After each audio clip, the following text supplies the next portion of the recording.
This is per C.P. Griffin, a friend of mine, and I found this take on the legend of Medusa extremely intriguing. This is some of the wording that he put in his writing about Medusa and the legend of Medusa. The legend of Medusa in Greco-Roman literature is full of symbolism. Some tellings say that she was haughty and seductive. Others say she was an innocent human woman. Regardless, most authors agree that she was essayed by Neptune/Poseidon in the temple of Minerva or Athena, and either as punishment or as a form of protection, turned into a gorgon, hideous winged female creature with serpents in place of hair by the goddess. The legends also go to say that when anyone looked into Medusa's eyes, they turned into stone. Eventually, the hero, Perseus, beheaded her and used her disembodied head as a weapon in warfare before offering the severed head to Athena, who placed the head as a trophy on her shield. The legend of Medusa came from the ancient Berbers of Libya, North and Northwestern Africa. In all probability, Medusa was actually a beautiful North African maiden during the African civilization of the Greco-Roman world. She was dark-skinned with long locks. Her grace and beauty caught the attention of the hedonistic European brutes who had also come to Africa to learn in the ancient mystery schools. In their animalistic way, they seized and ravished her. Having had their way with such an innocent woman, she became disposable and lived her remaining years in shame and obscurity. The brutal conquest of this African woman became the tale of the European male's heroic victory over the seductive and whorish African female. In his delusional retelling of the events in question, the European male reaffirms his dedication to the jealous-hearted European woman by offering her the severed head of the African woman. Locks became serpents. The upright part of a man became stone-turned victims. The African woman became the villain when she was actually the victim. In one stroke of a pen, the so-called fathers of philosophy and classical literature condemned natural hair, the natural African feminine form, and the genius of the African woman. Black women, in case no one has told you today, I love you, honor you, respect you, you are valuable, you are worthy, you are more than your body and a tool to be used at anyone's leisure. Be at peace. Again, this is per C.P. Griffin. He wrote this, and I found it so intriguing, like I said in the beginning, that I just had to cover it and wanted to speak about this because I don't know if this is true or not.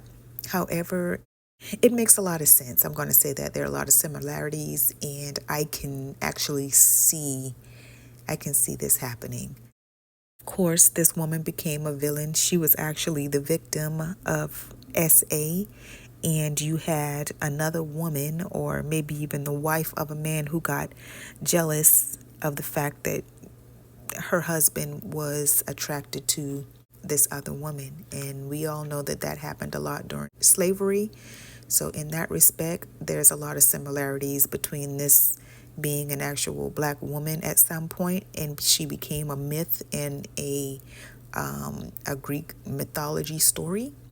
Another similarity is the fact that she has snakes. And if you were to just look at Medusa from a distance and you didn't know it was snakes, you would automatically say, oh, she has dreadlocks or she has braids of some sort. And they stand up. They go up to and out towards the sun. So you wouldn't assume that this was a Caucasian woman. You would assume it's a black woman because they're long, they look like locks or braids, and they are going up in the air. So that's another similarity that you would make the conclusion that, hey, this is probably a black woman.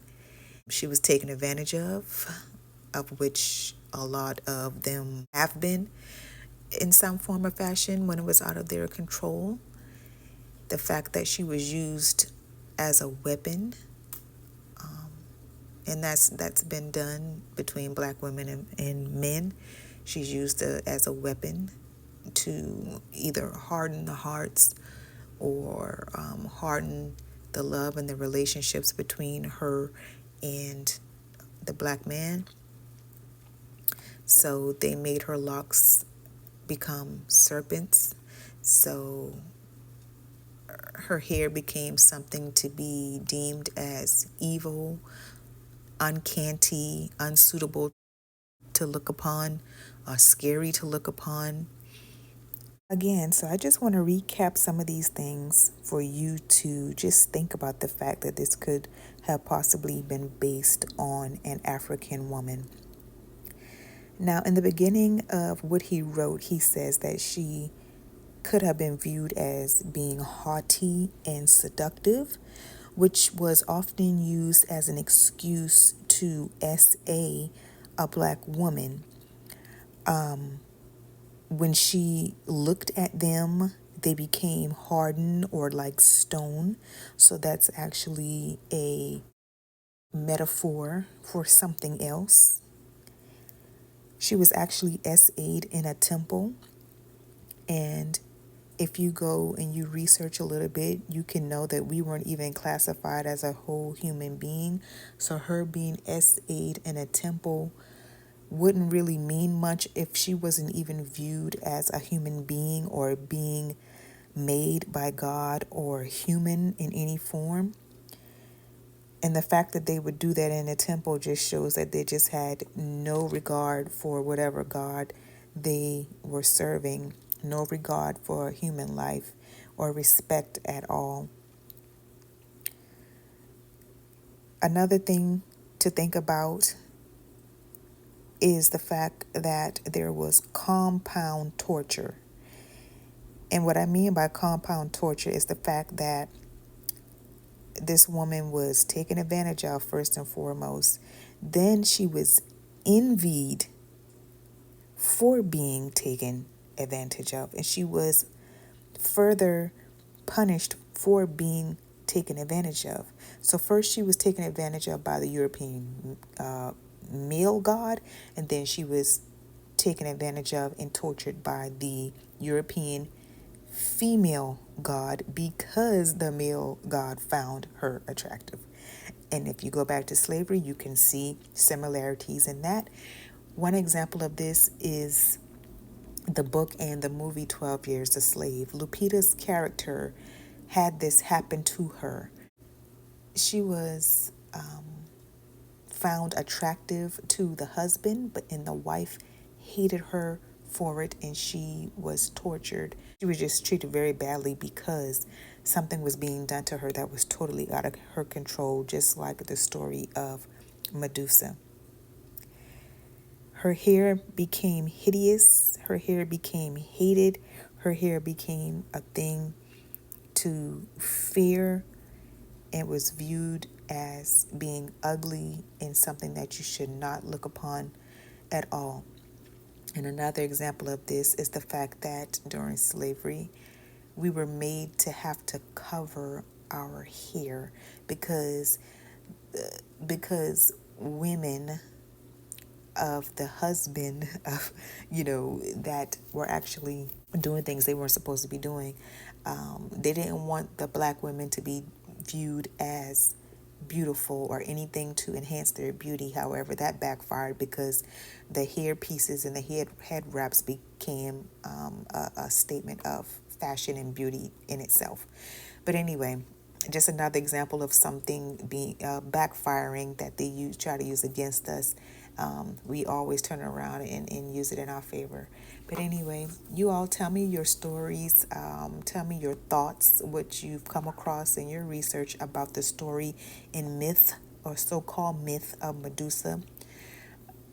In my growth spiritually lately, I don't see things, a whole lot of things in black and white anymore. There's so much gray area, so many things that are totally the opposite of what we think is true and what we have been taught is true.